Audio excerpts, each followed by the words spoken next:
suspected murderer, but a confessed serial killer. I sensed that he had no remorse, and I don't think he thought of the victims as human beings. I think he thought of them as just as swatting a fly.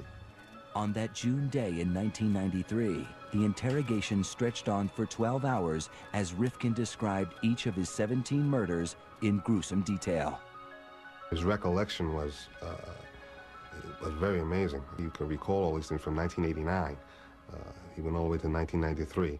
With each victim, how he killed them, which ones he dismembered, how he disposed of them. Before the day was out, police executed a search warrant at his childhood home. His bedroom was a mess, filled with used dishes, soiled clothes, and discarded magazines.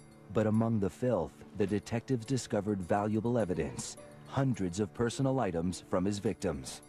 We were overwhelmed, like, how are we going to go through this and go through meticulously? We started to find identification and jewelry and different things belonging to girls, underwear, clothing. Rifkin had saved trophies from each woman to help him remember the murders. As the numbers started to increase, an ID would, okay, that has a photo, I know who that girl was, or a piece of jewelry, okay, I know that it's from that girl. So yeah, it would help keep the sequence and to remember who was who and remember the events. Those become very important to him. Many times it's an aid in reliving the fantasy. Detectives also found a collection of research material on other serial killers. We found newspaper articles chronicling other serial killers at the time. Jeffrey Dahmer, Arthur Sawcross, different books on the Green River Killer. It almost seemed like he was making a study of these type of individuals, fully knowing what he was. Police hauled away hundreds of pieces of evidence, including a saw, a freezer, and a wheelbarrow containing a quart of fresh blood. To help unravel this awful mystery, they turned to his mother and sister, whom Rifkin lived with during his 4-year killing spree. I was incredulous that she didn't know, that nobody could know that these things were going on underneath their roof, but how well do we really know the people that we live with? As police confirmed each one of his 17 victims, a fuller picture began to emerge. Joel Rifkin wasn't just the most prolific serial killer in New York's history.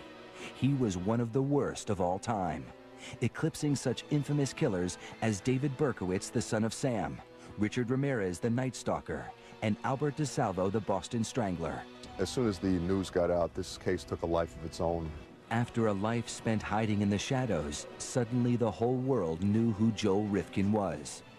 What did you do it? Mr. Rifkin, are you responsible for 17 murders?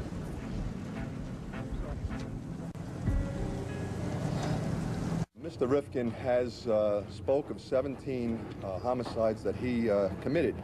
On June 30th, 1993, New York State Police called a press conference to announce the arrest of serial killer Joel Rifkin. His operation consisted of picking up the woman, having sex with them, killing them, and disposing of them. One question above all seemed most important. Do you have a possible motive at this point? No, we don't.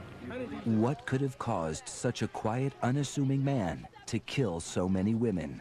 Mr. Rifkin seemed like he could be your next-door neighbor, but at nighttime he had an extreme thirst for using prostitutes, and then he went on a killing spree that made him the most prolific serial killer in New York State history. No one would have dreamed Rifkin was destined for such infamy when he was adopted on Valentine's Day 1959 by Ben and Jean Rifkin.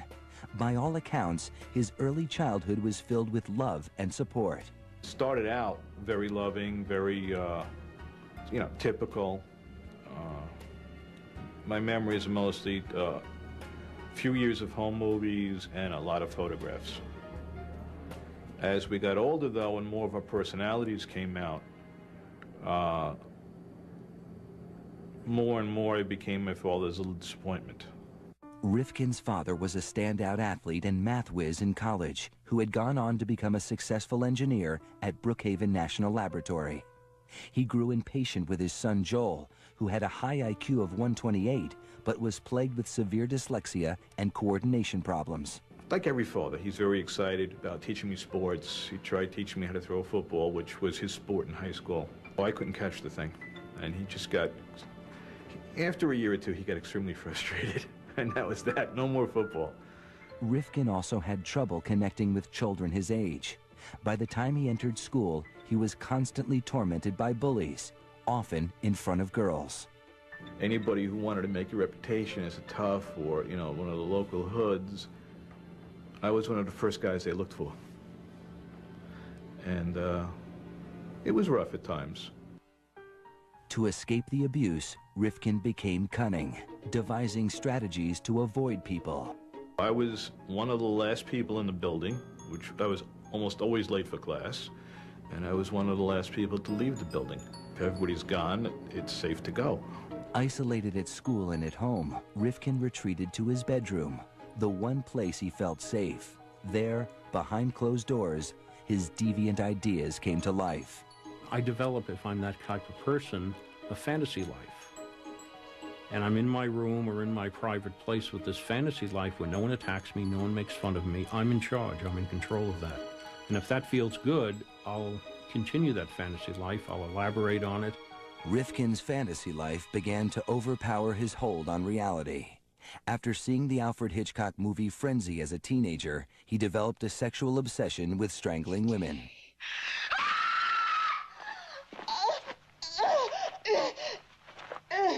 I remember seeing Hitchcock's Frenzy, which I later had a videotape of. It used to always get my attention. That built in the fantasy life. Rifkin graduated from high school in 1977. He stayed at home taking a class at the local community college. 1 year later, he enrolled at the State University of New York at Brockport, 200 miles away. Before leaving for his first semester, Rifkin decided that he might fit in better if he lost his virginity. I figured, well, I should have at least some experience. I should kind of know something of what this whole thing is. Rifkin headed into Manhattan and picked up a prostitute. She knew I was a kid, basically, so this particular woman was, I would guess, in her 30s. She'd been around, so she basically, you know, played teacher. Rifkin didn't just learn about sex. After years of feeling rejected and humiliated by girls, for just $20, he could be the one in control. The feeling intoxicated him. Self-esteem-wise, you know, as long as you had the price of admission, that was it. There was no rejection. There was no, you know, you're weird, you're in there, none of that. But even with experience, Rifkin was still an outcast at college. After 2 years, he gave up and moved back home. His father was furious, tired of being disappointed by his underachieving son. Me and my father used to have these horrendous screaming matches over little nothing things. And I was made to feel like the worst kind of son on the planet. In 1986, Ben Rifkin was diagnosed with terminal cancer.